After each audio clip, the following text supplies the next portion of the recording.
നമസ്കാരം. കേരള പാഠാവലി 9ാം ക്ലാസ് കേരള പാഠാവലിയിലെ കാണുന്നുണ്ട് അനേകം അക്ഷരങ്ങൾ എന്ന കവിതയിലേക്ക് കിടക്കാം.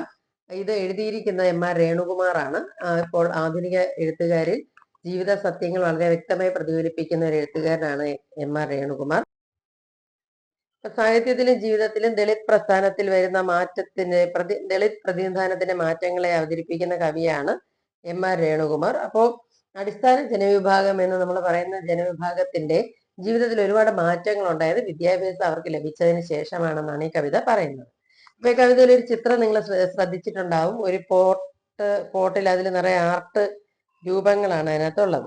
പോട്ട് ആർട്ട് എന്നുള്ള ഒരു ചിത്രം നമ്മളിവിടെ ഇതിന്റെ കാണുന്നുണ്ടല്ലോ, പോട്ടിൽ ഉള്ള ആർട്ട്, ആ കാലത്തിൽ കാണുന്ന ആർട്ട്. അപ്പൊ ചരിത്രാതീത കാലം മുതലേ പാത്രങ്ങളിൽ ഇങ്ങനെ വരയ്ക്കുന്ന ഒരു ശീലം ജനതയ്ക്ക് ഉണ്ടായിരുന്നു. അപ്പൊ ഇതൊരു കലാവസ്തു എന്നുള്ള രീതിയിലാണ് കാണപ്പെടുന്നത്. അപ്പൊ ഇവിടെ അത് മനോഹരമായി ചിത്രത്തിൽ കാണിച്ചിട്ടുണ്ട്. ഇനി ആ വരികൾ